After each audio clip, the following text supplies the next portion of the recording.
Muy, pero muy buenas tardes. Bienvenidos, bienvenidas a MD Noticias Edición Central. Sí. Esperemos que nos estén mirando ahora, si no también seguramente muchas personas nos van a estar mirando la repetición. Podemos decir nosotras sí que estamos hablando para los 8 que nos están viendo, nos pueden ver por YouTube, nos pueden ver en la repetición.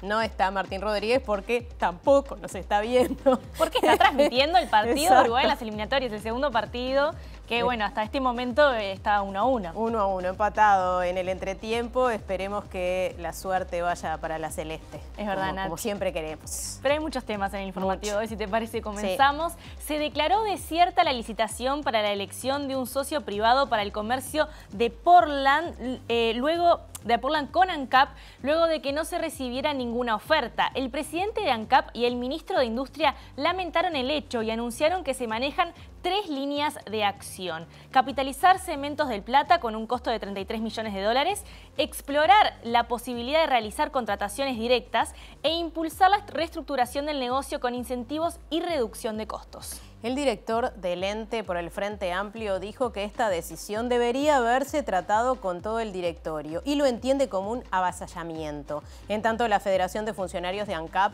evaluará mañana junto al secretariado del PIT-CNT los pasos a seguir en defensa de la industria cementera sin descartar la profundización del conflicto.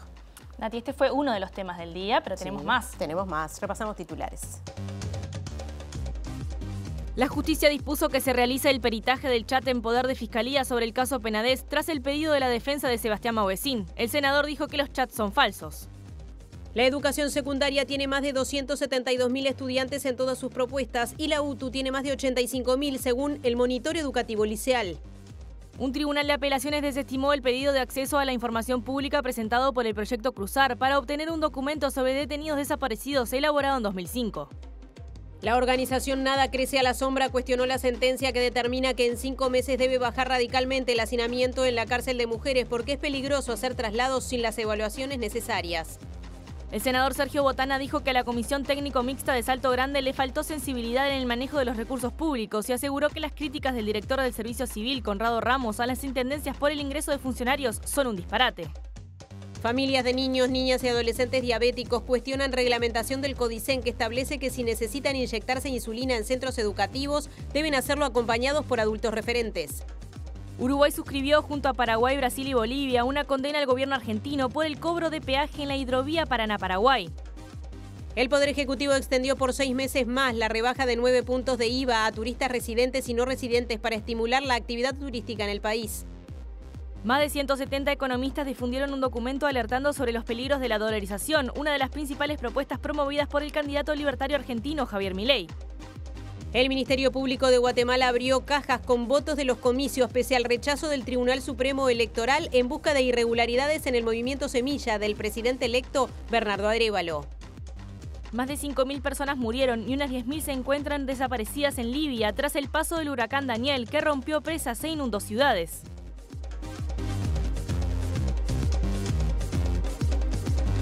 El saludo a quienes nos están viendo a través de la pantalla de TV Ciudad, por tvciudad.uy o a quienes nos escuchan a través de Uniradio 107.7 FM o uniradio.edu.uy. Salimos del estudio, Julieta. Así es, Nati. En este caso, para contactarnos con uno de nuestros compañeros, Diego Martini, que se encuentra en el juzgado. Hoy hay nuevamente noticias vinculadas al caso Penades. Adelante, Diego.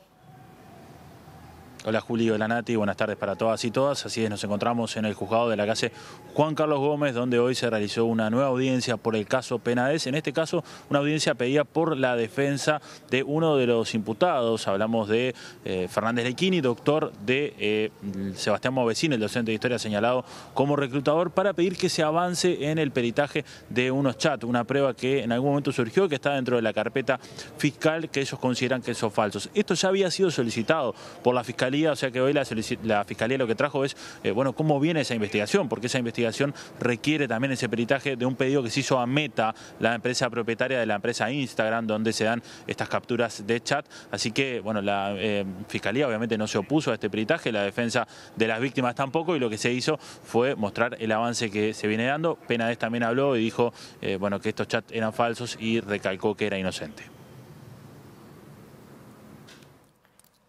Bueno, y justamente sobre estos chats y la posición que puede llegar a tomar la justicia en base a esto, ¿será falso o no será falso? Habla la fiscal Alicia Gione a cargo del caso y el senador nacionalista Gustavo Penades. ¿Se va a hacer o no? ¿Lo qué? La pericia de los chats. Bueno, se dispuso eso y se van a volver a hacer. ¿La justicia todavía no falló entonces? No, todavía no. Aparentemente sí, y pedimos a la juez recién que ayer o anteayer que nos haga lugar a pedir la información de todos los IP para ver de dónde salió la información de los chats.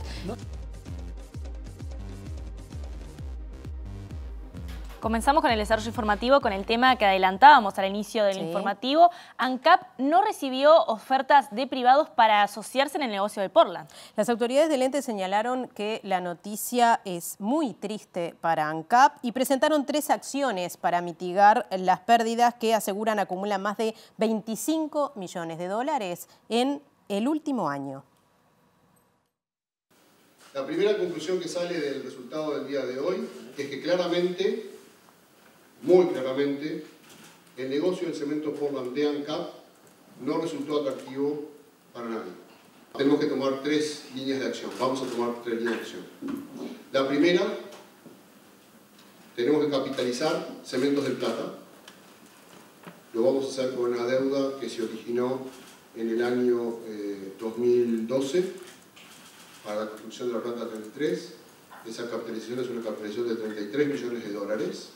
Además, vamos a ir por el camino que nos permite explorar otras alternativas según el artículo 33 del TOCAP, que en su literal D permite la contratación directa en caso de licitaciones desiertas, como es este caso, en su inciso 2.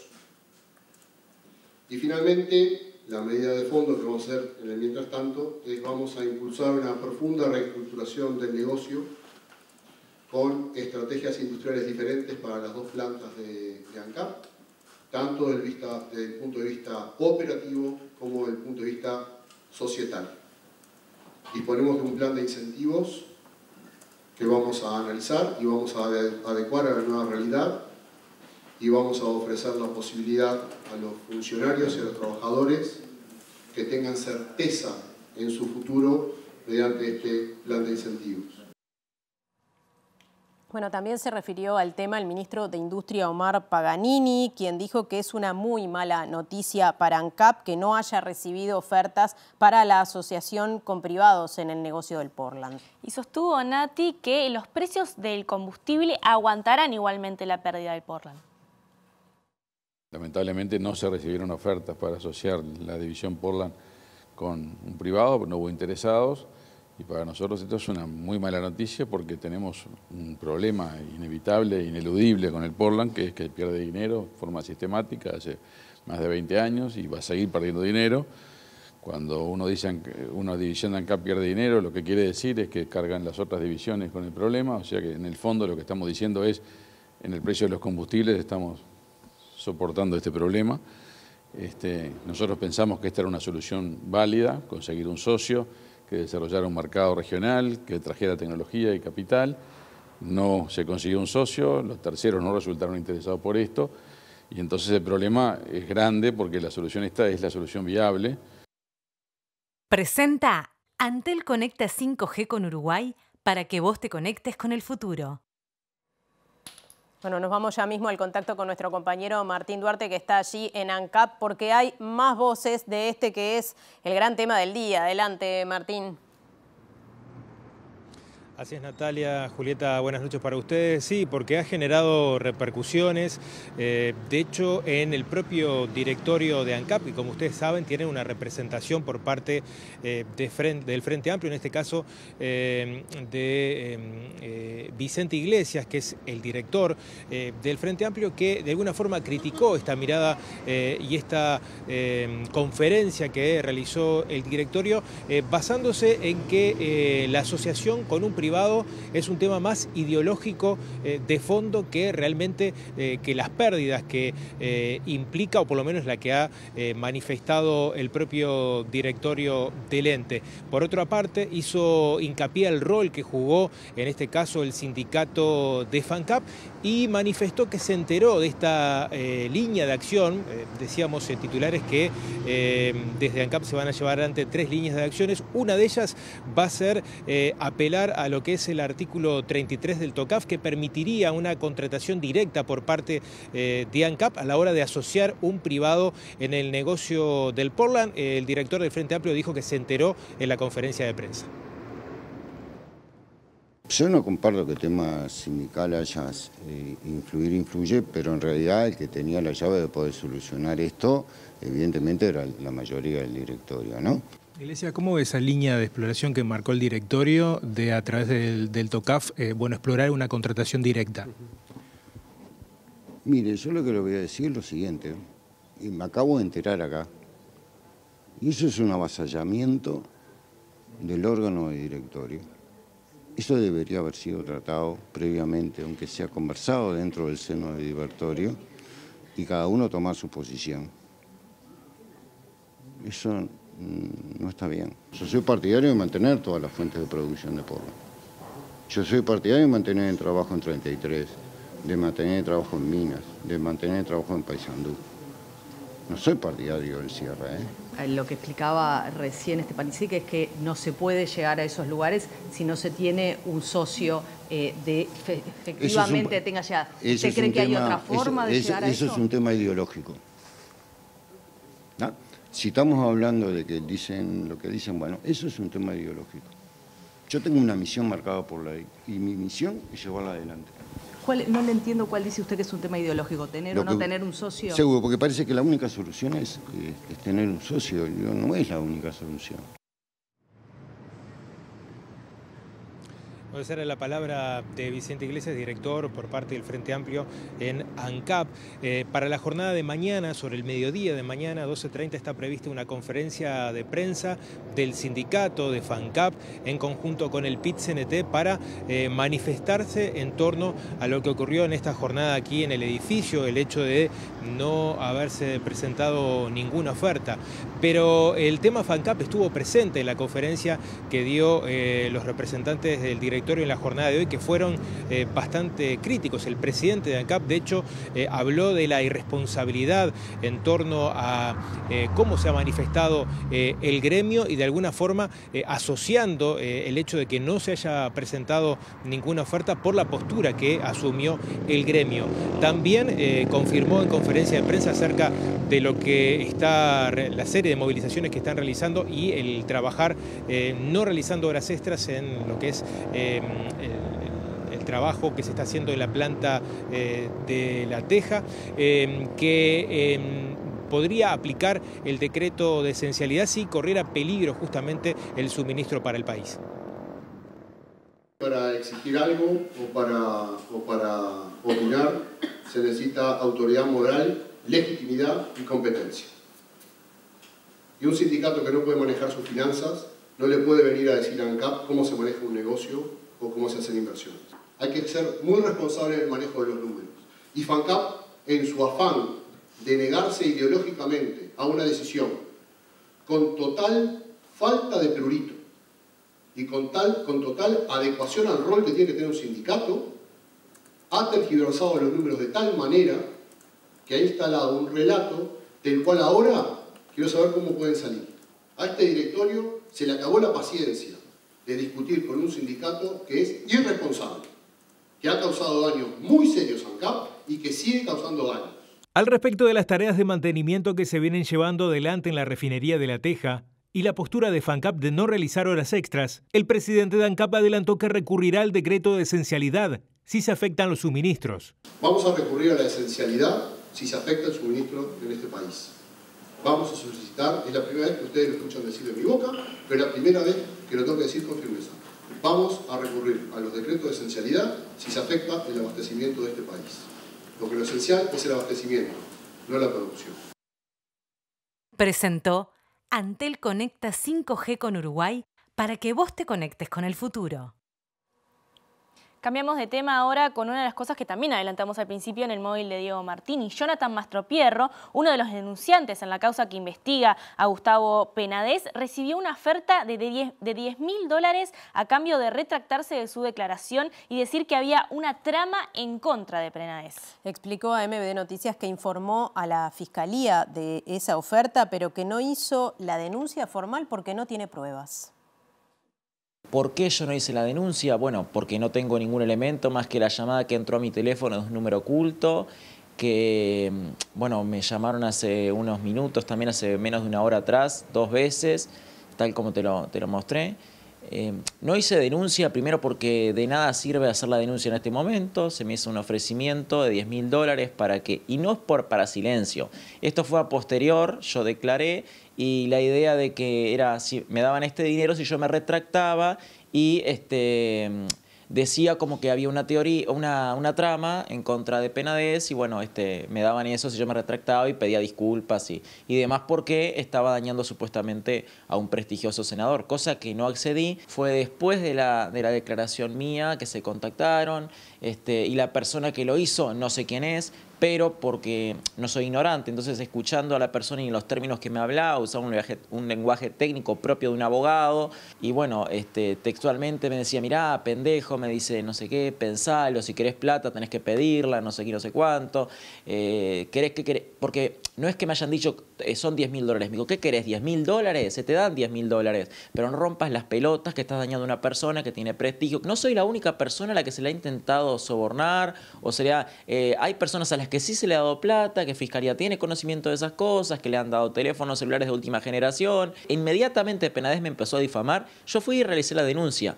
¿Sabés qué pasa con esa denuncia? No hay ninguna actualización. Fue derivada, por lo que yo hago seguimiento de mi teléfono, fue derivada de delitos y quedó ahí.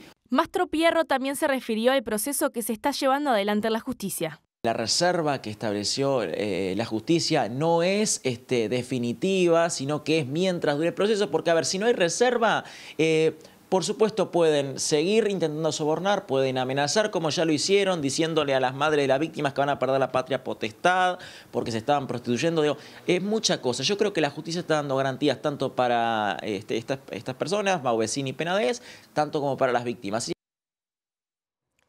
Día intenso hoy en el juzgado de Juan Carlos Gómez por este caso Penades. Hay voces y novedades que nos trae desde allí Diego Martini. Adelante, Diego.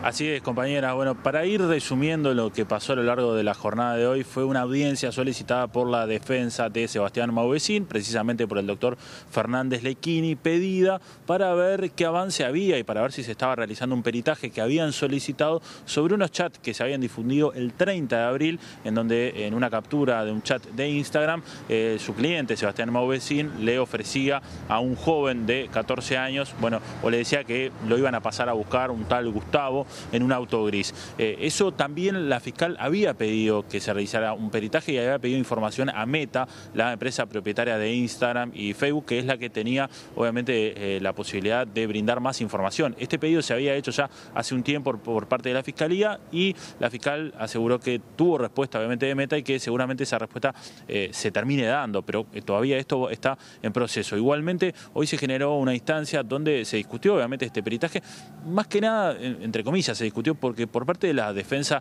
de las víctimas no hubo mucha oposición para esto y por parte de la Fiscalía tampoco. ¿Y por qué esto? Bueno, porque la fiscal entiende que esta es una prueba menor al lado de todas las otras pruebas que tiene, otro material que también la Fiscalía tiene, y de los 8 testimonios que declararon como prueba anticipada entonces ante la fiscal. Hoy vinieron Gustavo Penades con su abogado Javier Vega, Sebastián Mauvecini con su abogado, el doctor Fernández Lecchini, y también estaban la abogada Soledad Suárez y el doctor Juan Raúl Williman por parte de las víctimas. Escuchemos lo poco que decía Gustavo Penades, que hoy prefirió no hablar y prefirió irse rápido a la salida tras esta audiencia. ¿Son falsos los chats? ¿Por qué? Hable con los abogados. Pero no conoce a ninguna de las personas ni nada de los comentarios que se hacen aquí. Ninguna. ¿Se va a hacer pericia de los chats? Es lo que se vino a discutir hoy. ¿Se va a hacer su inocencia? Sí, por supuesto que sí. ¿Pero se va a hacer o no? ¿Lo qué? La pericia de los chats. Bueno, se dispuso eso y se van a volver a hacer. ¿La justicia todavía no falló entonces? No, todavía no. ¿Estos chats? ¿Perdón? ¿Son falsos estos chats? No tengo la menor duda. Hasta luego, gracias.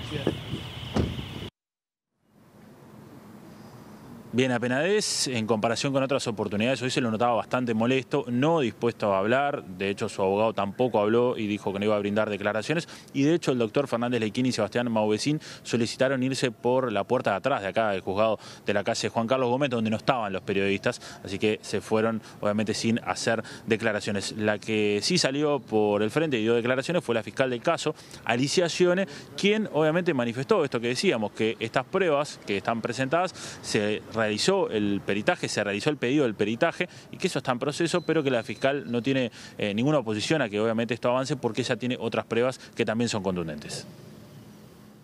El doctor Fernández solicitó esta audiencia diciendo que la Fiscalía no le había diligenciado la prueba.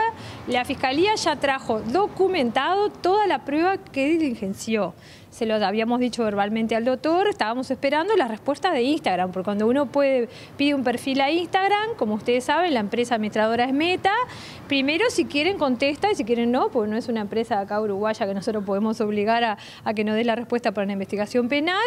Y segundo, tiene sus tiempos. Entonces, por ahora, lo que recibimos fue una información de un montón de perfiles que... Aparentemente sí, y pedimos a la juez recién que ayer o anteayer que nos haga lugar a pedir la información de todos los IP para ver de dónde salió la información de los chats. Bien, ahí estaba lo que decía entonces la fiscal Alicia Scione, quien además aseguró que todo obviamente sigue en proceso. Recordemos que ahora lo que se está haciendo por parte de la Fiscalía, del equipo fiscal de Alicia Scione, es el peritaje del celular de Gustavo Penades y de Sebastián Maubecín, y que una vez que finalice esa etapa, a la que no le queda mucho tiempo en ese peritaje, la fiscal del caso va a solicitar la formalización de la causa, es decir, que se formalice tanto a Gustavo Penades como a Sebastián Maubecín y que se avance en esta investigación ya de manera judicial, ya con todos los elementos sobre la mesa, una etapa que obviamente puede ser más larga y puede llevar más tiempo. Recordemos que ya declararon de forma anticipada ante la jueza de garantías, Marcela Vargas, 8 víctimas en calidad de víctimas y una más en calidad de testigo. También habló Soledad Suárez a la salida, abogada del consultorio jurídico de la Universidad de la República, y también se refirió a que una nueva víctima apareció y ya declaró la semana pasada ante la fiscal Scione, que se acercó justamente para que sea defendida por el consultorio jurídico. Así que hablamos que ya estamos en 11 víctimas que han brindado su testimonio ante la fiscal del caso, Alicia Scione. Así que bueno, así las cosas, la escuchamos a Soledad Suárez, y recordemos entonces que continúa este peritaje de estos chats entre Sebastián Maubecín a través de la cuenta de Instagram. Eso en realidad no mereció oposición de nadie, sin perjuicio de que habían divergencias de cómo se llevaba adelante, ¿verdad? Tal es así que la Fiscalía lo había ordenado antes que la defensa lo propusiera.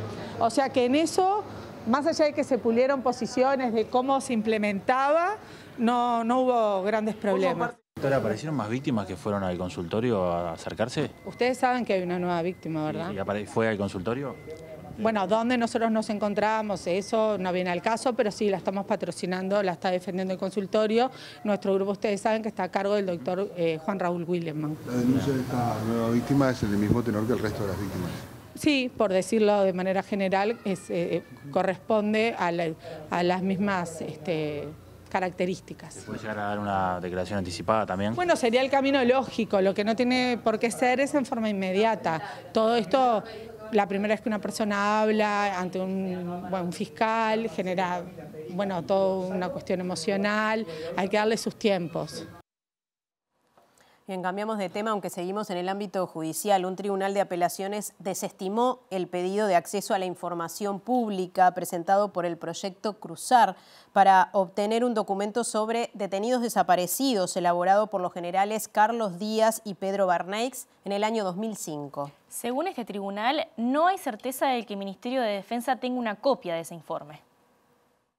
A principios de agosto, el proyecto Cruzar apeló la decisión del juez Pablo Gandini, que rechazó el pedido del colectivo de acceder al informe elaborado por los generales Díaz y Barneix, que sirvió de insumo para el informe entregado por el comandante en jefe del Ejército, Ángel Bertolotti, al entonces presidente de la República, Tabaré Vázquez. El colectivo fundamentó el pedido en que el propio general Díaz confirmó la existencia del documento y que este fue entregado en mano al comandante en jefe del Ejército. Sin embargo, el Tribunal de Apelaciones Civil de tercer turno confirmó el fallo. La prueba diligenciada no habilita a concluir con grado de certeza necesario que en la actualidad exista registro de referido informe bajo el control del Ministerio Demandado. El tiempo transcurrido desde la elaboración del referido informe, 18 años, y el carácter secreto conferido en aquella oportunidad por indicación del propio presidente de la República a la tarea encomendada a los generales Barneix y Díaz, pudo haber determinado que no quedaran registros específicos del informe referido. Sin desconocer la extrema sensibilidad de la temática planteada y sin dejar de reconocer la seriedad de la fundamentación desarrollada por los accionantes, no se puede concluir que la información solicitada se encuentra en poder del Ministerio de Defensa, ni que el informe solicitado sea sustancialmente distinto al presentado el 8 de agosto de 2005 al presidente Vázquez. En ese sentido, el tribunal afirmó que de condenar al Ministerio de Defensa se correría el riesgo de imponer al Estado una obligación de imposible cumplimiento. Cambiamos de tema ahora sí, Nati, vamos a hablar de educación porque una nueva reglamentación del CODICEN exige a niños, niñas y adolescentes con diabetes que concurren a centros educativos y deben inyectarse insulina que lo hagan acompañados por adultos referentes. La Fundación Diabetes del Uruguay expresó su preocupación o la preocupación de las familias de estos niños, niñas y adolescentes porque consideran que se están vulnerando sus derechos. La presidenta de la Fundación Diabetes Uruguay, Giselle Mosegui, dijo que actualmente las familias tienen que optar por cambiar a sus hijos de escuela o no hacer el horario completo por no poder acompañarlos en su tratamiento por temas laborales. Es una nueva resolución que tenemos desde noviembre del año pasado, en donde de alguna forma ha habido una marcha atrás con respecto a los derechos que teníamos asegurado para los niños con diabetes en los centros educativos, y era a que pudieran hacer su tratamiento. Dentro de su tratamiento, en el caso de niños con diabetes tipo 1, está el aplicarse insulina en el horario escolar a la hora que le corresponda, según la indicación de su médico tratante. Y bueno, en esta nueva resolución, el tema es que los niños no se pueden inyectar solos, sino que tienen que estar acompañados por un adulto referente. Entonces, en las situaciones en que los niños saben manejar su tratamiento, que es lo esperable, es que ellos sean independientes y que manejen su tratamiento, no lo están pudiendo hacer si no los acompañan un adulto, con todo lo que implica en lo que es en la dinámica de la familia, ¿no? De tener que cortar el trabajo, tener la disponibilidad para poder ir al centro educativo a acompañar a su hijo con el tratamiento. La Fundación Diabetes Uruguay lamenta que permanezca sin reglamentar la ley de diabetes votada en el año 2019, que garantiza los derechos a realizar el tratamiento en los centros educativos. Y vamos a empezar a hablar, vamos a retomar en realidad el tema de la educación, pero con un tema fresquito de hoy, porque la Dirección General de Educación Secundaria presentó este martes los resultados del monitor educativo liceal. Atención a algunos números. La educación secundaria tiene más de 272.000 estudiantes en todas sus propuestas y UTU tiene más de 85.000, lo que suma un total de 357.229 adolescentes, jóvenes y adultos cursando educación media en nuestro país. En los liceos oficiales hay más de 230.000 estudiantes, de los cuales 221.000 están en diferentes liceos, y casi 10.000 estudiantes están en diferentes dispositivos que dispone secundaria, como por ejemplo educación en contexto de encierro, PROCES y otros dispositivos que dispone secundaria. Los liceos habilitados son más de 41.000 estudiantes.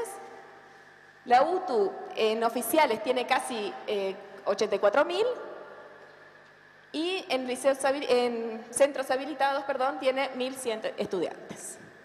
La matrícula evolucionó negativamente, ya que pasó de 223.223 en 2022 a 221.103 en 2023 y corresponde al número más bajo desde 2016. En la exposición también se mostraron datos que vinculan la matrícula de liceos públicos y privados. En 2023, el 84,3% de los estudiantes se anotaron en liceos públicos de todo el país. Otro dato relevante son los resultados. De primero a tercero de liceo, un 87% de los estudiantes consiguieron la promoción el año pasado, y en bachillerato el 61% de los estudiantes egresaron del curso 2022. Esto evidencia una evolución positiva en ambos.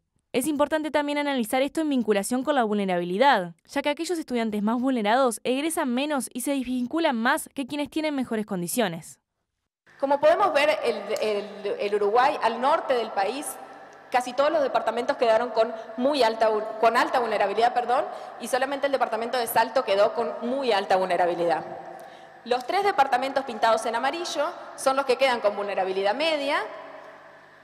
Y por último, al sur del país tenemos casi todos con vulnerabilidad baja, a excepción de Colonia, que es el único departamento que queda con muy baja vulnerabilidad.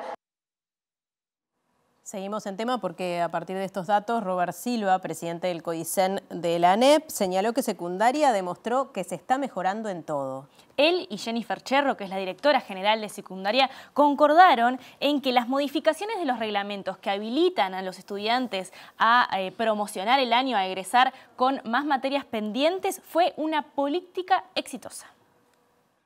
Importa decir que en el 2021 la promoción era del 84,3%, solamente el alumnado que usó la flexibilización era el 2,3%, y hoy estamos en un 87%, y el alumnado solamente utilizó el 2,1% de la flexibilización, y en ambos años la promoción es mejor que las de años anteriores en prepandemia. ¿Qué importa decir hoy? Que el 80% de los alumnos de bachillerato pasan con 3 asignaturas pendientes y que de ese 80%, un 61% a abril del 2003 logró egresar del sistema. Bajó la desvinculación interanual en educación media, llegando a 4,7, con 0,7 de décima, pero si ustedes van a los años 2018 y 2019, la desvinculación era del 6,9 y del 5,9, o sea, 1,2 más y 2,2 más, siendo que no había pandemia como nos tocó administrar a nosotros. Le agradezco especialmente al equipo esa comparación que hace, porque demuestra con evidencia y hace posible que caiga un relato. Cuando se dice, mejoran los resultados porque flexibilizaron los reglamentos. Es cierto que hubo adecuación de reglamentos, porque seguimos políticas y recomendaciones de diversas entidades a nivel internacional en tiempos de pandemia. Sabemos que nuestros estudiantes aprenden menos, sabemos que nuestros estudiantes desaprendieron, pero lo importante es mantenerlos en el sistema, máximas en situaciones de emergencia como las que estamos.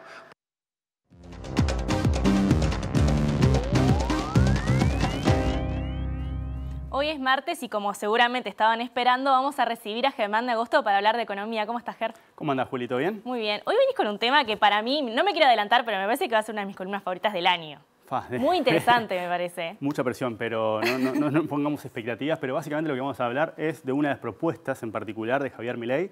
Pero antes vamos a hacer una digresión justamente para entender filosóficamente de dónde viene, ¿sí?, ese tipo de propuestas y de alguna manera entender otro tipo de propuestas que han generado polémica. Entonces podríamos empezar diciendo que él se autodefine como filosóficamente anarcocapitalista, pero en la práctica se define como minarquista. ¿Qué es eso? ¿Sí? Entonces imagínate que tenemos, y acá estamos simplificando absurdamente la realidad, básicamente lo que hacemos los economistas, y partimos como un espectro del liberalismo donde vamos reduciendo las funciones del Estado. Bien. ¿Sí? Entonces podríamos empezar con los liberales clásicos, estamos acá.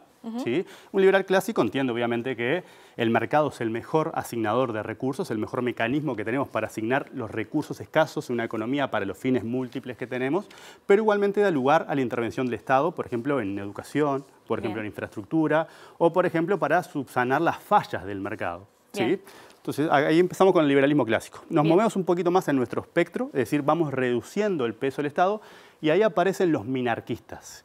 ¿Qué son los minarquistas? Lo que entienden que el Estado debe ser mínimo y solamente debe estar reducido a la defensa, es decir, policía y ejército, y a la justicia, es decir, a los tribunales. ¿Sí? Ahí estarían los minarquistas.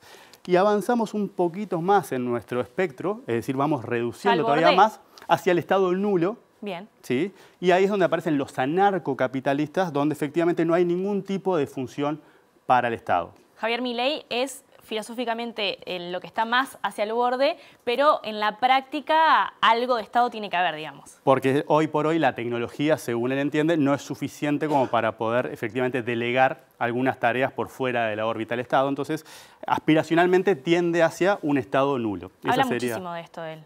Totalmente. Sí, básicamente siempre está desplegando este tipo de consideraciones. ¿Sí? El fundamento moral de él, del libertarismo, es justamente yo soy mi propio dueño. Bien. Es decir, tengo un derecho natural a disponer de mí como yo me cante, como quiera, ¿sí? Por ponerlo en términos más técnicos. Más televisivos. ¿Sí? Y eso supone que puedo venderme, ¿sí? Y puedo venderme fraccionado, y ahí, por ejemplo, se insertan las polémicas en torno a la venta de órganos. Bien. ¿Sí? En el caso más extremo hay un caso de canibalismo, donde básicamente se vendió a una persona para que se la comiera otra persona. ¿Sí? ¿Eso es un caso real? Sí, es un caso real, el caníbal de Rotemburgo se llama, efectivamente, es como la prueba máxima del libertarianismo, donde efectivamente vos te vendes para que te coma otra persona. Eso hoy en día el Estado en realidad lo regula y lo pena, me imagino. Justamente, y también todo lo otro, ¿no? Ese caso fue muy polémico en torno a estas cuestiones, pero acá estamos pensando en abstracto, de alguna manera. ¿Y qué es lo que manera. sucede prácticamente? Y bueno, vos también, ahí lo pensamos en el tema de yo soy mi propio dueño, puedo fraccionarme y venderme, y yo soy mi propio dueño, entonces soy el dueño de los frutos de mi trabajo. ¿Qué supone eso? De alguna manera que si el Estado me grava, está violando mi libertad y de alguna manera se convierte en mi amo. ¿Por qué? Me grava con impuestos, ¿verdad? Exacto, me grava con impuestos, eso supone una violación de la libertad que es equivalente al trabajo forzoso. ¿Sí? Si mis ingresos están grabados por un 20%, quiere decir que hay un 20% de mi trabajo que es justamente apropiado por el Estado y por ende se convierte en una parte de mi amo. Esa es una parte de lo que es la filosofía política. Y ahora una de las consecuencias prácticas, y acá sí aterrizamos, eso era para caracterizar de alguna manera la abstracción de su visión filosófica, ¿sí? Una de las consecuencias prácticas es justamente hay que eliminar el Banco Central y por ende hay que dolarizar. Es decir, en ese estado nulo, de alguna manera no hay una función vinculada a la emisión de dinero, que es justamente un monopolio que tienen los estados. ¿Sí? Vamos a hablar de dolarizar. Exacto. ¿Para qué? ¿Para qué quiero dolarizar? Básicamente sus palabras, para terminar con la maquinita con la que los políticos no roban y que es la que genera inflación. ¿A qué se está refiriendo? A la maquinita de emitir billetes. ¿Sí? Básicamente su mantra es, la inflación es siempre y en todas partes un fenómeno monetario. ¿Qué quiere decir esto? Que podemos entender la inflación en función de la cantidad de dinero que circula. Argentina es una economía que hace más de 10 años que no crece, es decir, no se generan más productos, por ponerlo simplificado, ¿sí? Pero cada vez tiene más dinero, porque cada vez se emite más dinero. Entonces, ¿qué pasa cuando acá no hay nada y acá hay cada vez más? El dinero se desvaloriza, porque es abundante y por ende pierde poder de compra, y esa es la contracara de la inflación. Solución drástica, eliminamos el Banco Central, eliminamos la maquinita de hacer billetes, eliminamos la inflación. Esa sería básicamente la cadena lógica por la cual termina proponiendo dolarizar la economía. Esa era mi pregunta, porque ahí estamos hablando de lo que tiene que ver con el peso nacional, pero ¿qué rol juega el dólar? Y bueno, el dólar pasa a ser la moneda oficial de Argentina. ¿Sí? Básicamente, el Banco Central de Argentina sería el Banco Central de Estados Unidos, que es el que emite los dólares. ¿Sí? Sería todo regulado por ahí. Ahí va. Entonces vos tenés un primer problema que es, hoy por hoy Argentina no tiene los dólares para dolarizar. Imagínate, tenemos $1 y un peso argentino. El tipo de cambio sería 1. Imagínate, tenemos $2 y 10 pesos. El tipo de cambio sería 5. Sí. 5 pesos por dólar. Pero Argentina no tiene dólares, de hecho debe dólares. ¿Sí? Y pesos tiene miles y miles y miles. Eso quiere decir que el tipo de cambio que te facilita la conversión tiende al infinito. Eso quiere decir que el tipo de cambio subiría tanto, habría una devaluación tan grande que generaría hoy una hiperinflación. Es decir, hoy Argentina tiene una inflación alta, pero no es una hiperinflación. Sin embargo, uno de los riesgos de dolarizar sin dólares sería que vos justamente generás una hiperinflación por el tipo de cambio tan alto que necesitas para hacer la equivalencia entre tus pesos y tus dólares. Porque básicamente lo que tiene que hacer un país para dolarizar es cambiar todos sus pesos a dólares. Claro. ¿Sí? O sea que hay un primer problema práctico vinculado a la situación que no tiene los dólares. Segundo problema, básicamente la inflación es siempre y en todas partes un fenómeno fiscal. Porque de alguna manera, ¿por qué emite Argentina? Porque tiene que financiar el déficit fiscal. Bien. El déficit fiscal es la diferencia entre los egresos y los ingresos públicos. Uruguay tiene déficit fiscal, hemos hablado varias veces. Sí. ¿Cómo lo financia? Emitiendo deuda. Claro. ¿Sí? ¿Cómo financia los países normales? ¿Qué pasa con Argentina? Nadie le presta a Argentina porque técnicamente es un defaulteador serial. Entonces nadie le presta más que el Fondo Monetario. ¿Sí? ¿Qué es lo que hace para compensar entonces la brecha entre ingresos y egresos? Emite dinero. Entonces el problema no es la emisión de dinero, es lo que origina la emisión de dinero, que es justamente el déficit fiscal. Entonces, de alguna manera, dolarizar no sería una solución a ese problema. Ecuador es una muestra de esos. Ecuador dolarizó su economía, pero sigue teniendo problemas fiscales y, de hecho, tuvo que recurrir al Fondo Monetario por problemas de déficit fiscal y deuda. Me imagino que con el dólar además estarías aún más dependiente de la economía estadounidense. Exactamente, porque el tercer inconveniente es que justamente Argentina perdería la capacidad de hacer política monetaria. Claro. Y la política monetaria es lo que hacen los bancos centrales. Es una herramienta de muchas herramientas que tienen los países para gestionar el ciclo económico. Si la economía va mal, yo puedo bajar la tasa de interés, ¿sí?, y facilitar el crédito y, por ende, reactivar la economía. Si la economía tiene alta inflación, puedo subir la tasa de interés. Es decir, la política monetaria es una de las herramientas que tiene la política económica. En este caso, desaparecería. ¿Por qué? Porque la política monetaria sería la de Estados Unidos. Y los problemas de Argentina y los problemas de Estados Unidos no son los mismos problemas. Entonces no podés gestionarlos con las mismas herramientas. Es decir, pasaría a ser dependiente de lo que se le pasa a Estados Unidos, y lo que le pasa a los dos países es mucho más disímil de lo que sería en otros casos. Ni que hablar, me imagino, Germán, también de lo que puede ocurrir en términos regionales, porque acá en Mercosur, o sea, tenemos alguna característica de dolarización, según lo que he escuchado que has comentado otras veces, pero en realidad no nos manejamos de esa manera. Exactamente, ¿no? Acá es una economía dolarizada culturalmente y más básicamente es una economía bimonetaria, pero nosotros tenemos el peso uruguayo, tenemos un banco central que gestiona la economía y no dependemos de lo que gestiona la economía de Estados Unidos. O sea que no es lo mismo pensar en nuestro caso que en el caso de una dolarización como la de Ecuador, donde la moneda desaparece. Y una de las cosas que estamos viendo es, vinculada a ese problema, es lo decía el otro día uno de los economistas más influyentes de las últimas décadas. Vos, por más que te pongas la camiseta de Messi, no sos Messi, solamente sos una persona que usa la camiseta de Messi. Eso sería lo mismo, analogía para entender esto, que no tendría Banco Central, pero de alguna manera eso no implica que no puedas incurrir en los mismos problemas. Y de alguna manera el cuarto problema es que es irreversible en términos prácticos, ¿sí? Yo tengo un problema con la bebida, por ejemplo, ¿sí? Una solución drástica podría ser, me amputo las manos y no puedo agarrar una botella. Sí. Pero capaz que antes podría haber ido a Alcohólicos Anónimos. Es decir, esta es una situación dramática que no ataca las causas de fondo y que además te genera un problema irreversible, porque las manos no me van a volver a crecer. Y si Alcohólicos Anónimos no me funciona, puedo probar otra cosa. Entonces, de alguna manera tiene otro problema de reversibilidad. Y lo decíamos en titulares, hay 170 economistas más o menos que firmaron una carta que están en contra de estas afirmaciones. Totalmente, justamente sostenido en ese tipo de argumentos, ¿sí?, de alguna manera que hacen que los costos de dolarizar sean mucho mayores que los beneficios de dolarizar y que los problemas de mediano plazo para una economía que hoy tiene, como hemos repasado, hace más de 10 años que no crece, tiene una inflación anual de 116%, tiene una pobreza que en diciembre del año pasado era del 40%, ¿sí?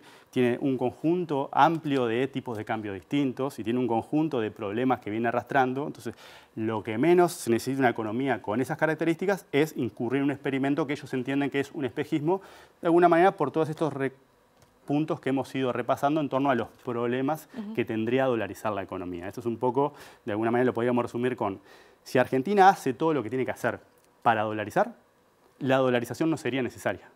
Entiendo. Y ahí viene el tema del espejismo de la dolarización. ¿Por qué? Por todos esos problemas que fuimos repasando. Bien. ¿Sí? Así que eso es un poco la caracterización abstracta de la filosofía política de un anarcocapitalista donde el Estado sería nulo y una de las consecuencias prácticas que sería la eliminación del Banco Central y la dolarización. De hecho, acá nos mostramos, pero teníamos el gráfico donde Argentina tendría la tercera inflación más alta del mundo, ¿sí?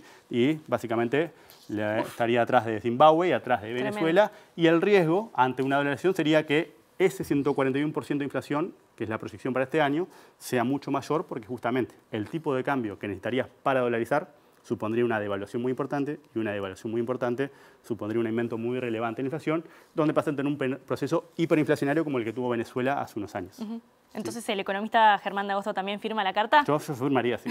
Bueno, gracias, Germán. Nos vemos el jueves. Continuamos con Nati, ahora sí. Sí, cambiamos de tema. La organización Nada Crece a la Sombra, que trabaja en cárceles, emitió un comunicado público en el que cuestiona la sentencia del habeas corpus que determina que en 5 meses debe bajar radicalmente el hacinamiento en la cárcel de mujeres. Señalan que en el apuro por cumplir plazos no se pueden hacer traslados sin criterio y sin las evaluaciones necesarias, porque sería un peligro para las personas involucradas. Además, cuestionan que el Instituto Nacional de Rehabilitación no tiene presupuesto suficiente para realizar cambios sustanciales y que la política de ingreso a las cárceles debe cambiar. Al finalizar, la organización subraya que es hora de reconocer que esta realidad excede lo político partidario y que el sistema político, todo debe ser parte de la respuesta a la condena que hoy tiene que cumplir el Instituto Nacional de Rehabilitación. Cambiamos de tema ahora, Nati. Vamos a hablar nuevamente de la rendición de cuentas. El Ministerio de Vivienda concurrió a la Comisión de Presupuesto integrada con Hacienda de la Cámara Alta que analiza la rendición de cuentas. Sí, tras la comparecencia, el senador del Frente Amplio, Óscar Andrade, manifestó su preocupación porque entiende que la ejecución en materia de vivienda está en un nivel inferior a 2019. Y afirma que hay una diferencia sustancial entre lo que se anuncia y lo que se hace y que no se ha movido la aguja a pesar de que la mejora en viviendas era un compromiso de campaña de este gobierno. Los 10 millones destinados a vivienda que tenían que ver con facilitar la posibilidad de acceso de alquiler a esas familias vulnerables, bueno, en el 2022 no se ejecutaron, que recién se firmó en diciembre del 2022 un convenio y se van a empezar a ejecutar este año, lo que demuestra que, bueno, muchas veces tenemos una dislexia entre la preocupación política que se expone públicamente y los niveles de ejecución, que básicamente lo que tenemos ahora es que va a haber un incremento de la inversión previsto si acompaña el plan Avanzar para el año electoral, pero que no, lejos de poder atender la problemática de la cuestión de la vivienda. También nos genera una enorme preocupación lo que es una herencia de la ley de urgente consideración, que acortó los plazos de prescripción de las deudas. Esto llevó en su momento a tener que votar de urgencia en un día 24 meses más para las deudas de la ANB, Banco Hipotecario y demás, porque si no iba a una pérdida patrimonial importante, pero ahora viene en la rendición de cuentas una norma de dudosa constitucionalidad que establece que el plazo de prescripción se amplía apenas recibas una comunicación vía telefónica o telegrama, lo que coloca a estos deudores en una condición donde el debido proceso no se respeta. El senador nacionalista Sergio Botana dijo que aspira a que el interior y un ala wilsonista fuerte debe estar presente en la fórmula blanca, pero no quiere un wilsonismo segundón. Y en otro orden, en entrevista esta mañana con la primera edición de MD Noticias, el dirigente nacionalista aseguró que en el marco de la rendición de cuentas habrá recursos para los soldados del ejército. Va a haber recursos para eso, sin duda. A cuánto podamos llegar es el tema. También aseguró que habrá recursos para la Universidad de la República, pero sin definir cuánto. Para la tarea de la descentralización, para la tarea de la investigación, el hospital de clínicas, además participación en otros espacios. Tenemos que conseguir una plata para la UTEC. Esa plata viene un poquito demorada y tenemos que conseguirla. A nivel de candidaturas, Botana dijo que su sector Mejor País aún no definió qué precandidatura apoyará en la interna, pero sí las prioridades que busca. Lo importante es que el interior tenga otra potencia política y lo importante es que el partido tenga su ala wilsonista con fuerte representación. Una ala wilsonista segundona de verdad que no es nuestra aspiración. ¿Y Gandini sería que...? No, yo digo lo nuestro. No. Jorge Gandini es un hombre, bueno, ni que hablar de su capacidad, de lo respetable que es en su trabajo. No quiero un wilsonismo segundón. Vamos a cambiar de tema, Nati. En el marco de la 10ª ronda de consejos de salarios, los trabajadores de los peajes que están organizados en el Zunca denuncian el estancamiento de la negociación. Además, llevan adelante un plan de movilizaciones con asamblea en los puestos de peajes en todo el país. Es un disparate lo que dice Ramos en ese sentido, pero digo, no es el tema. Me preguntaste por Salto Grande. No, digo, pero en cuanto a designaciones lo que pasa directas. es que registra mal Servicio Civil, entonces ¿cómo no va a ser un disparate si mira la estadística y no mira cómo registra? Yo una vez le devolví su trabajo a 200 personas que habían sido corridas como perros de la Intendencia y que iban a hacer sus reclamos y los iban a ganar, y lo que hice fue reponerlas y Servicio Civil me lo registró como 200 cargos de confianza. Sobre las denuncias de contratación directa y falta de control en la Comisión Técnica Mixta de Salto Grande, Botana dijo que hay que cambiar el estatuto especial que rige a la comisión, que habilita las situaciones denunciadas. No puede haber un pedazo del territorio nacional donde no rijan las leyes de la República. Eso es lo que hay que trabajar. No es problema de Igual acá lo que se critica es la contratación directa de correligionarios, ¿no? Pero bueno... Y otras cosas, que son faltas de sensibilidad frente a lo que se está viviendo en la propia región. Bueno, ya lo escuchaban, era Sergio Botana, el senador del Partido Nacional, hablando en esta última parte sobre la Comisión Técnica Mixta de Salto Grande. Ha sido muy crítico sobre eso y diciendo que le faltó sensibilidad frente a lo que se vive en la región. Ahora, Nati, sí, los invitamos a escuchar la denuncia de los trabajadores de los peajes. Una automatización que surgió en el cambio de gobierno, que se buscó muy rápidamente eliminar puestos de trabajo, que fue en este caso el tema de los cajeros, y bueno, allí nos pusimos pie firme y se lograron reconversiones en 2 puntos de reconversiones en este momento, que también una está frenada, que es la reconversión de los compañeros en el tema de radares, que ganó la licitación CIEMSA, y ya tenemos 6 compañeras reconvertidas en cuanto a la atención al usuario en la Corporación Vial del Uruguay.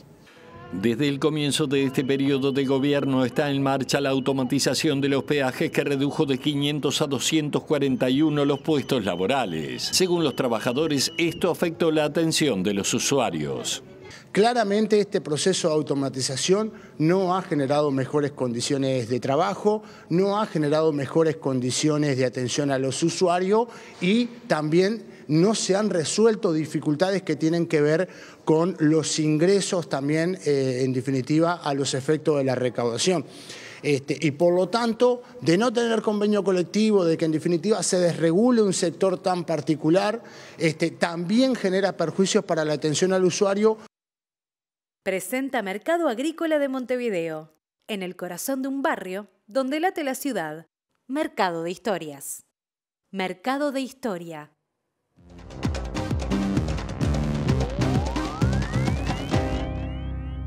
¿Qué tal? Buenas noches, bienvenidos al capítulo internacional y volvemos a hablar de Guatemala porque la Fiscalía, el Ministerio Público, volvió a allanar el Supremo Tribunal Electoral sin aclarar los fines para abrir 160 cajas que contienen votos de las elecciones que le dieron el triunfo a Bernardo Arévalo. Esto en el marco de una serie de reuniones que el propio Arévalo mantiene con el actual presidente Giammattei bajo la vigilancia de la OEA. Se ha dicho que este es un hecho sin precedentes en la historia democrática reciente de Guatemala, donde la Fiscalía insiste en buscarle, como se dice popularmente, el pelo al huevo, tratando de saber por qué ha ganado Bernardo Arévalo.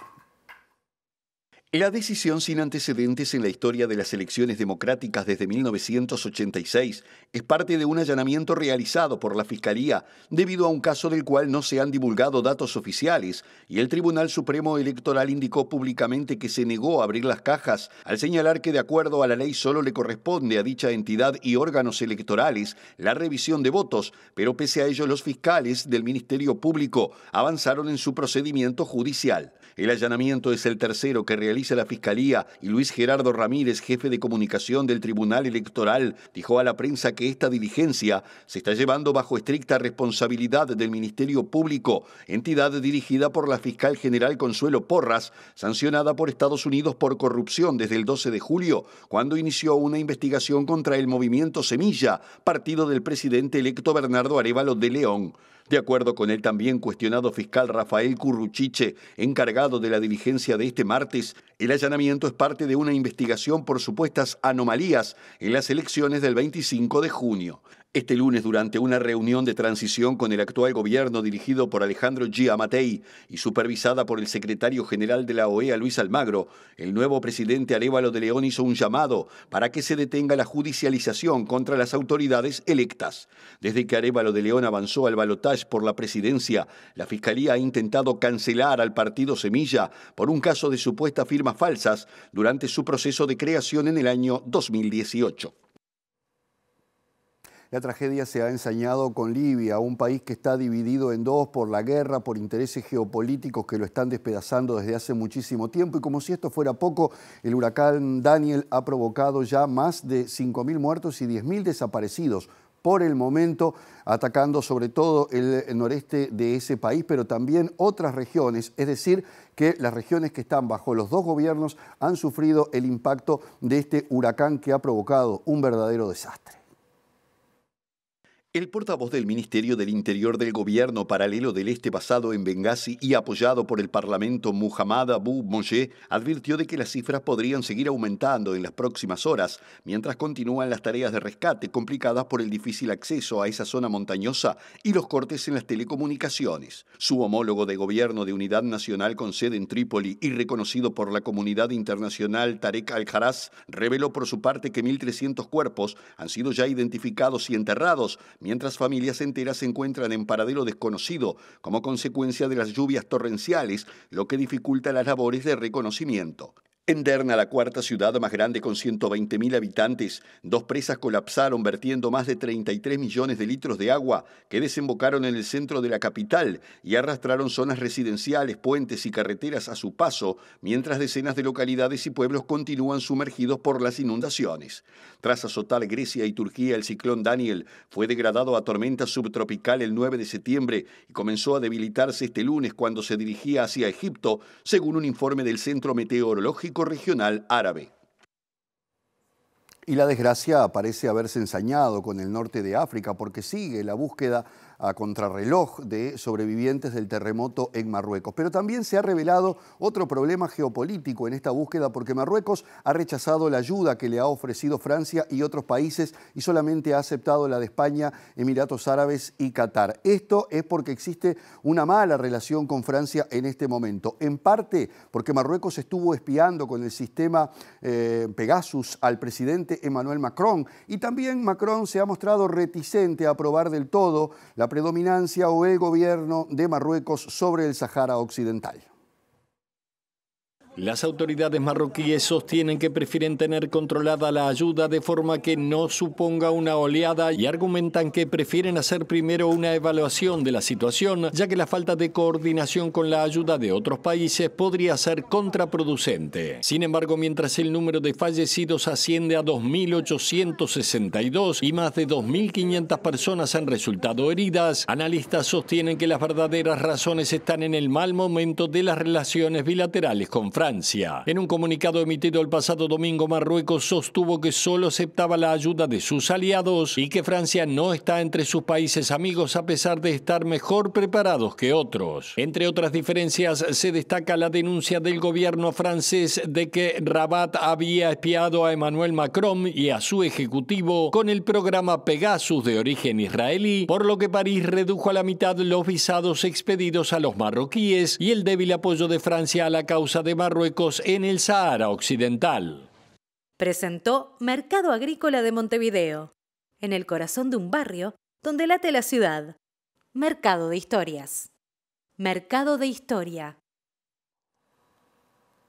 Continuemos de alguna manera en la agenda internacional, pero hablando de Uruguay, porque el país suscribió a la condena del gobierno argentino por el cobro del peaje de la hidrovía Paraná-Paraguay, promovida por Paraguay. Y apoyada por los demás integrantes del Acuerdo de Navegabilidad Brasil y Bolivia.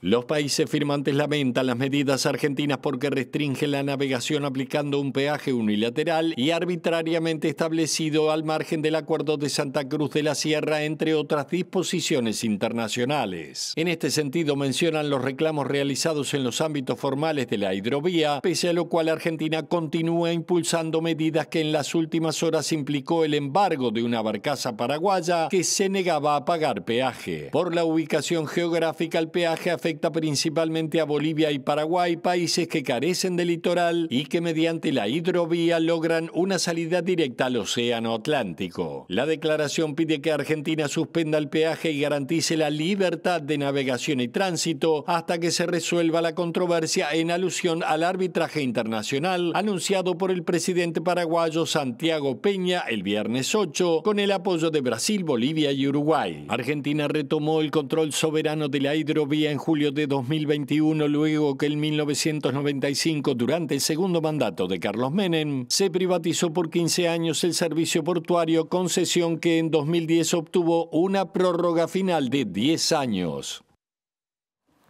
Otro asunto, este fin de semana culminó la primera instancia del tercer Congreso del Pueblo del PIT-CNT. Y la titular de la Secretaría de Género, Equidad y Diversidad, Flor de Lis Feijó, dijo que la ciudadanía necesita respuestas urgentes en materia de derechos humanos y desarrollo productivo acompañado de la justicia social. Muy importante esta etapa del Congreso del Pueblo, donde las organizaciones sociales pusimos una puesta a punto de todo lo intercambiado, lo debatido, para esto que nosotros entendemos tan necesario, que es un programa alternativo para nuestro pueblo. No es un documento definitivo, es solamente, vuelvo a repetir, una puesta a punto de todos los intercambios y los debates que se hicieron entre diferentes organizaciones desde donde participaron la Intersocial Nacional, las intersociales barriales, las intersociales departamentales y muchísimas organizaciones a lo largo y a lo ancho de nuestro país. En ese pienso donde hay 4 comisiones como ejes centrales, que son desarrollo productivo, convivencia, políticas sociales y derechos humanos, porque entendemos que desde esos 4 ejes es que tenemos que generar las transformaciones. El tema de desarrollo productivo con justicia social, que no es lo mismo el desarrollo económico que el desarrollo productivo con justicia social, que también depende de qué tipo de modelo económico tengamos en nuestro país para que se desarrollen esas políticas sociales, que también van de la mano con la convivencia, porque parte de la convivencia implica la convivencia ciudadana, la convivencia familiar, la convivencia educativa, y mucho tiene que ver con cuál es el modelo que se está aplicando y obviamente todo lo que hace a los derechos humanos, que transversaliza todas las comisiones y que necesitamos, desde todo punto de vista, respuestas que son urgentes. Vamos a hablar ahora de salud, si te parece, Nati, porque este martes el Ministerio de Salud Pública realizó el lanzamiento de la Guía de Actividad Física para la población uruguaya. El coordinador del área de Actividad Física y Salud del Ministerio, Luis Pierri, valoró como importante incorporar la pausa activa laboral en los lugares de trabajo. Para toda la población hay diferentes actividades y obviamente también tenemos un manual que para diferentes patologías, o sea, yo creo que toda la información está, lo que hay que hacer ahora claramente es empezar a difundir. No solo está en la página web del Ministerio de Salud Pública, en el programa de actividad física, está en la CENADE y en cada lugar que podamos, incluido la posibilidad de que en breve vamos a hacer un lanzamiento de pequeños videos más cortitos, también que van a ayudar a incrementar y a conocer un poco qué hay que hacer, ¿no? Está la idea también, que brevemente lo lanzaremos también de acá del MSP y muchas instituciones lo tienen, que es la pausa activa laboral. Y es un poco eso, ¿no? Cortar cada hora alrededor de 5 minutos. Pero no solo depende de tu cuerpo, sino desde el punto de vista, por ejemplo, visual, también sacar los ojos de la pantalla un rato. Hay un gran aumento del tema de miopías en el mundo, que es una pandemia un poco más callada que la que todos vemos normalmente, pero sí es grave y es importante también trabajarla. Y bueno, las pausas y sacar ese tipo de cosas, ese tipo de acciones que no cuestan nada, subir la escalera en vez de subir en ascensor, caminar, hacer los mandados, en fin, etcétera. Uno piensa actividad física y piensa en arroparse para salir a algún lugar o ir a algún club y no es así. Estamos casi... Perdón, Nati, dale vos. Bueno, el Poder Ejecutivo extendió por 6 meses más la rebaja de 9 puntos de IVA a turistas residentes y no residentes para estimular la actividad turística en el país. El beneficio sigue vigente hasta el 30 de abril de 2024 y según datos del Ministerio de Turismo, en el primer semestre del 2023 ingresaron al país casi 2 millones de visitantes, lo que representó un gasto de 1.019 millones en divisas.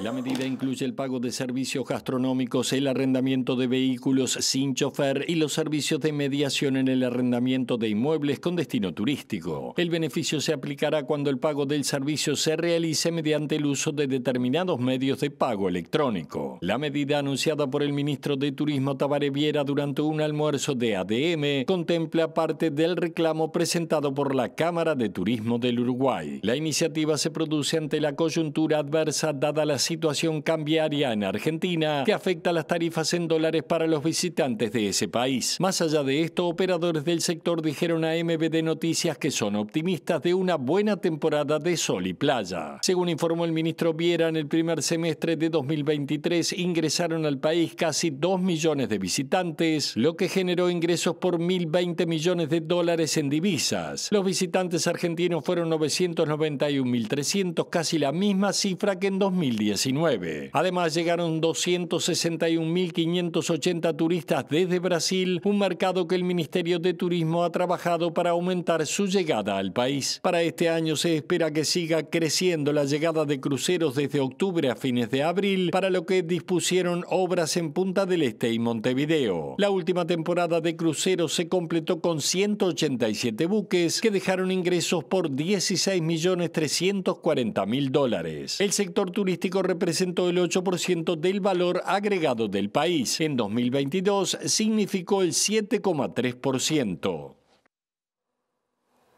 Muy bien, ahora sí llegamos al final del informativo. Vamos a hablar un poquito sobre el estado del tiempo. Antes de meternos en el pronóstico, les comentamos que está vigente hasta las 21:20 una alerta amarilla para una zona bastante pequeñita del país que comprende, bueno, el noroeste, digamos, noroeste, de nuestro país. Sí, así una que parte de atención. Salto y de Artigas que está allí con alerta amarilla por lluvias intensas y tormentas fuertes. Ahora sí, Nati, vamos a hablar sobre el pronóstico del tiempo para esta semana. Comenzamos hablando de mañana, miércoles 13 de septiembre. Va a haber una mínima de 7, una máxima de 13. Va a estar, bueno, un poco cubierto, va a haber neblinas, pero también va a haber allí asoma un poquito de sol. Bien, y el jueves 14 de septiembre, similar pronóstico, algo nuboso, baja la mínima a 5 grados y la máxima 16. Y sube un poquito el viernes, por suerte, ya acercándonos al fin de semana, que ya vamos cada vez más cerca de la primavera. 15 de septiembre, una mínima de 20, una máxima de... una mínima de 8, una máxima de 20 y hay nula probabilidad de lluvias. Bien, exacto. No hay por ahora anuncio de lluvia para unos cuantos días para adelante. Es verdad. Bueno, nos estamos yendo, pero quédense porque viene el lado B y va a estar Marcelo Abdala. Exacto, el presidente del PIT-CNT estará con nuestro compañero Wilmar Amaral y bueno, continúen en la pantalla de TV Ciudad y nosotros nos reencontramos mañana a las 19 horas. Hasta mañana, nos vemos.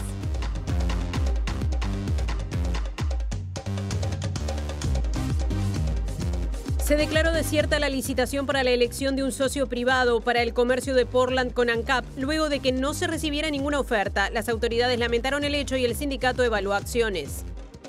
La justicia dispuso que se realice el peritaje del chat en poder de Fiscalía sobre el caso Penades tras el pedido de la defensa de Sebastián Mauesín. El senador dijo que los chats son falsos.